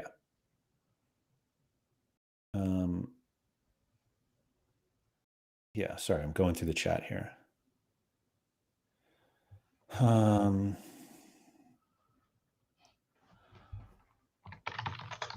guys. This is worse than us trying to watch the video. Yeah, so Hand Goddess said, in his opinion, average supers will lose a lot of value, and this is what Sorare wants. And he says rare is now most definitely the new limited. Rare has been the new limited. That's sort of like just where we're at. Limited is like a new limited, and rare is like the new limited, and super rare is like, I'm unsure at this point. Haber said that he thinks super will be a good place to compete for in season. I do think that's true. And I think that like maybe tier 3s can have some value in the in-season format because like it's just going to be harder to have cards. But the issue is like you're going to have your cards in like Bellama is going to have his 3 teams of Bayern stack, Real Madrid stack, and Man City stack with new season cards in the tournament. So it's a tricky sort of thing to digest. Well, in Champion, sure. But if he plays in Champion, then nobody's playing it in the Bundesliga one. Correct. Like it's split. No, again, or it could have like 5 Bayern stacks in the Bundesliga and in the Champion. Like you could just have 6 stacks, new season stacks of this. So like in theory, the super rare should be a lot more like if you have a Jude Bellingham super rare, you can run him 3 times in Champion in season, 3 times in La Liga in season. Like you can run it 6 times. So like literally someone could buy every single Jude Bellingham super rare and use it all 6 times in the best area. Yeah. So I think it's going to be very difficult to get the high end guys. Yeah. No, I agree. Isn't that the point? Yeah, but that's literally the point. The issue is it's going to be difficult to compete without them to some extent as well. But the point was to make them more valuable. Correct, which they have done. So Rude said, so there's no rare to super rare progression without spending more, basically. That was already the progression. Like, that's my problem here. It's always been. It was, but it was different. It was less so. It was different. How? You had a good place to use cards while you moved upwards. Now you do not. I mean, the same rewards are available. You used to be able to use the rewards in Rare Pro. So if you bought a Carlos Gil Super, you could use it in Rare Pro, in the Rare Pro division, till you moved up to Super if you wanted to. If you now have a Carlos Gil Super and you have no other Supers, you have to use it in the Rare division. In theory, that is worse than running it in the Rare Pro division. Because you're now running at a rare scarcity instead of a super rare scarcity. So you're basically devaluing the card. That has nothing to do with whether you have to spend money to get to the super rare division. No, I already said, like, you still had to spend money. You could have just done it in a different way. Now you're better off. Like, now you want to make them, when you buy super, you want to just jump to super. You want to just go super. Whereas in the past, you could have bought a Carlos Gil super, then bought a Kai Wagner super rare, played with those in Rare Pro, earned some more money, then bought a Messi super rare, then bought whatever super rare. And all of a sudden, like, then you're moving your way upwards instead of like, now it's sort of like you just want to buy all of them. Otherwise, you're just playing that card at a reduced scarcity and at a reduced value. So you're just playing the card anyway, and winning the cards that are in rare that were in Rare Plus anyway. You're playing. Like, I get what you're saying, but like instead of playing a super rare card as a super, you're now playing a super rare card as a rare. That is worse. Yeah, as you wait to get to the super. I mean, yeah, much different than when you used to be able to play a super rare as a super rare while you waited to get to that next division. That is worse. Oh, okay. That was the Haber comment. Sorry. Misaki said, have we talked about only being able to win cards that are playing in that current game week? I didn't see that or know if that's true. So no. Sorry, we left off on the FAQs, but I don't think that there was anything else. Commons are gone. Promotion and relegation. Okay.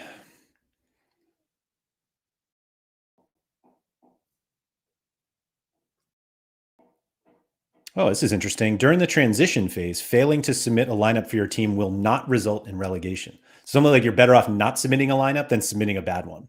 Yeah, but that's during the transition phase. So are we talking about like, so just during this like March through August? So like you're incentivized to not submit a lineup instead of submitting a lineup if you have a not great lineup? I don't know. In theory. It seems like long format is dead, but they're exploring how to make them work.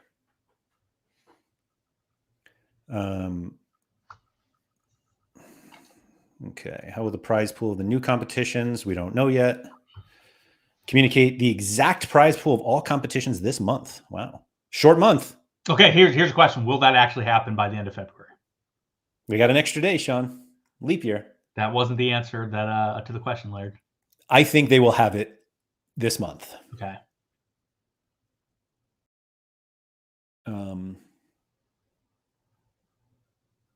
Haber said there are too many whales for the supply of super rares. So many whales won't have whale teams. They'll have 2 insane old season cards and some meh new season cards and split them everywhere. No. I don't know. They'll just buy 3 good new season cards and use their good old season cards too. I do wonder if how much like hoarding we'll see just to make sure that other people don't compete. It all depends. It all depends how good the prize pool is. Sure. Yeah, as I said, once the threshold is fully gone, I imagine they will be awarding a lot of cash in the in-season tournaments. That might be what drives everything. I think we are fixated on the cash pools we see now. Those cash pools are what the in-season tournaments are going to be. That was what the graphic showed. No, those are illustrative purposes only, Sean. Okay, so those are what the expectations are going to be of what they're going to be. Or just they're random. They're just random numbers, Sean. Random piles of shit that don't matter. Yep. Okay. I went out on the street in Paris and they asked the guy to write some numbers down, and that's what they used. There you go. Andy, there is a podium available for every classic division, but only in every competition, but only in Division 1. Yes. Yeah, so there is no money in non-Division 1s in classic competitions. Is that, do the loot boxes have cash? No. All right. Which I actually think is a miss. I think the loot boxes should have cash. I'm shocked that they didn't try some of that credit bullshit. But yeah, the credits are great if they actually like let you use the credits and if they were actually credits. Yeah, if they're actually credits instead of this bozo 25% shit. Oh, it drives me nuts. Blue Tomatoes asked, "Am I gone?" You have said many times if they got rid of Rare Pro, you were gone. I definitely have considered selling my gallery over recent months, and if I got 127% of Sorare data value, I would be gone. But in all reality, I would definitely consider it. But I think for me to leave, it's very complicated. You also said that you would sell everything for 127% value and then just buy everything back in 2 weeks. Hey, he didn't. That wasn't the question. Yeah. I think the question was, would you leave? And I don't think that's really. Here's the thing. I love Sorare. I really enjoy it. So do I? Piggy just said he'll offer 126. Hey, if you offer 125, I'll take it. I'll give you a discount for being in the stream today. If you offered me 127%, told me I had to leave, I'd be out the door. Someone gave me 100%, I'd be out the door. If you said you have to take 100%, you cannot come back to Sorare, I would be gone forever. I would do that today. So if there's any whales out there that really hate me and want to never see me again, feel free to step on in.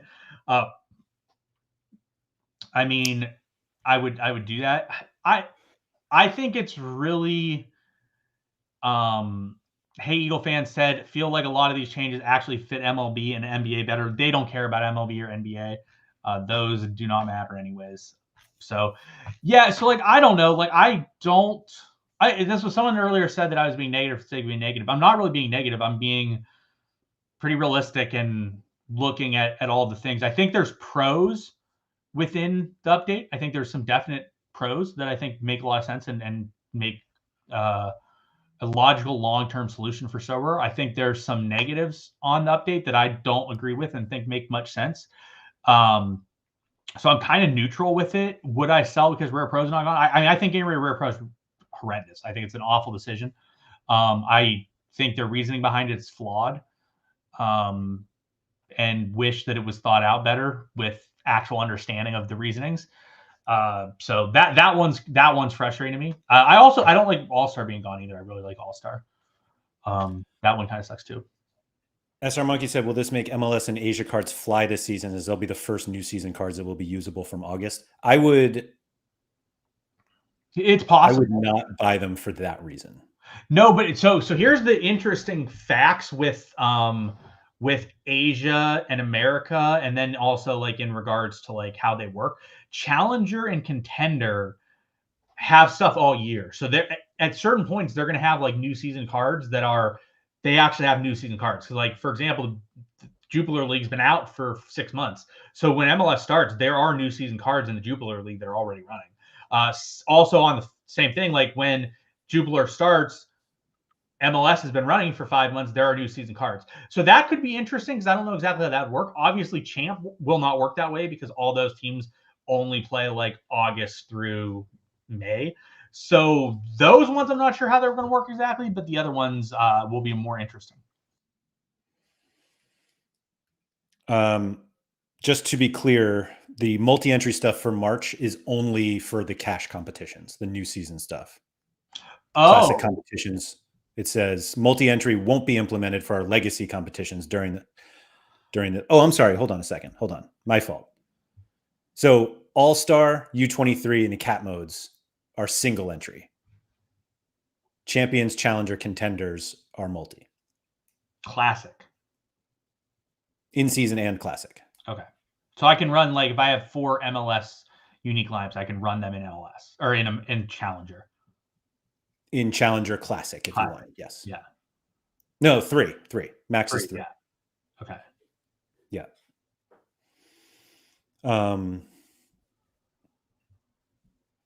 We went this whole time 1 hour and 57 minutes, and I haven't even shared this yet. The one that just gave us all the answers. Yeah, this was the one that was. Vita left, came back, and he's like, "Hey, wait a minute, you haven't shared my thing yet." Yeah, so this is a good breakdown. So I think, like, for example, in August, things become a lot more clear. This is part of my issue with the U23 not being having an in-season option, because everything else that's going to be running frequently has an in-season option, except for U23, which to me is confusing because you have Premier League, La Liga, Bundesliga, Champ, Challenger, Contender, all of which have both in-season and off-season. Why does U23 not just have in-season and off-season too? That made more sense to me. I also now or for later. What? For now or for later? Both. So like that one I don't get. So I think the reality is that they wanted to get rid of U23, and there are too many people who liked it, and so they decided to keep it in some way. Blue Tomato said, "So I missed nothing because this graphic explains everything." That's right. This graphic was very well done. It makes a lot of sense. It was definitely easy. It was definitely helpful in helping me to digest the information easier.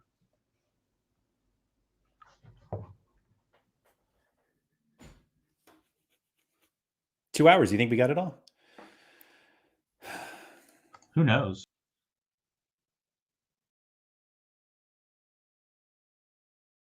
Yeah, I don't know either.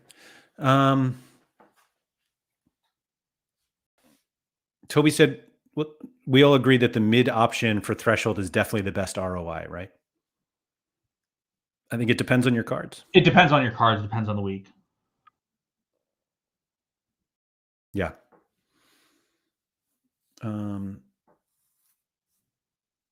Yeah. I think that's as far as I'm going today. Given that it took us 2 hours to work through that, and then we should have just looked at this the whole time. Sounds good. Yeah. Yep. So thank you everybody for coming in. Seemed like everybody was pretty excited about this. I guess I should go watch the Nicola, Guy, and Dan video as well. I'm sure we'll learn lots from that. So yeah, thank you to everyone for coming. If you could please like, subscribe, all that good stuff. Shout out to Quinny. And yeah, if you have any other subsequent questions, feel free to leave some comments in the video below or find us on Twitter or wherever. So thanks, everyone, and good luck out there.